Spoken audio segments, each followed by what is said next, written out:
রাখাইনে মানবিক করিডোর নিয়ে জাতীয় সংলাপ চায় জাতীয় নাগরিক পার্টি। দলটির আহ্বায়ক নাহিদ ইসলাম বলেছেন, এই বিষয়ে রাজনৈতিক দলগুলোর পরিষ্কার ধারণা নেই, তাই সিদ্ধান্ত নেয়ার আগে দলগুলোর সাথে সরকারের আলোচনা করা প্রয়োজন।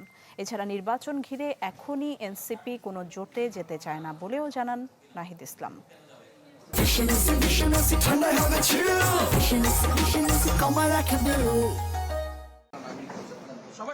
ইসলামী আন্দোলন বাংলাদেশের সাথে জাতীয় নাগরিক পার্টির সংলাপ আলোচনায় ছিল সংস্কার, ন্যায় বিচার আর নির্বাচন সহ সাম্প্রতিক সব ইস্যু। বৈঠক শেষে এনসিপির আহ্বায়ক নাহিদ ইসলাম এক প্রশ্নের জবাবে বলেন, মানবিক করিডোর বিষয়ে পরিষ্কার ধারণা নেই রাজনৈতিক দলগুলোর, তাই সিদ্ধান্তের আগে প্রয়োজন জাতীয় সংলাপ। কারণ এই সরকার কিন্তু একটা কনসেনসাসের ভিত্তিতেই তৈরি হয়েছে বা পরিচালিত হচ্ছে। একটা রাজনৈতিক সমঝোতা রাজনৈতিক দলগুলো থেকে একটা সমর্থন সরকারের প্রতি আছে, ফলে এই ধরনের একটা সিদ্ধান্ত, একটা জাতীয় সিদ্ধান্ত নেওয়ার ক্ষেত্রে রাজনৈতিক দলগুলোর সাথে আসলে আলোচনার প্রয়োজন। আর ফ্যাসিস্ট গণহত্যাকারীর বিচারের আগে নির্বাচনের পক্ষে নয় ইসলামী আন্দোলন বাংলাদেশ।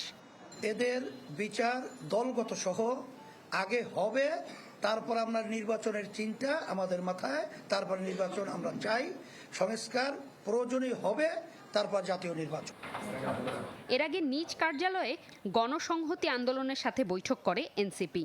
সংবাদ সম্মেলনে জানায়, এজেন্ডা ভিত্তিক রাজনৈতিক ঐক্য হলেও নির্বাচন ঘিরে এখনই জোট গঠন করতে চায় না তারা। এ সময় সংবিধান সংস্কার টেকসইয়ে জনগণের মতামতের গুরুত্ব তুলে ধরেন জোনায়েদ সাকি।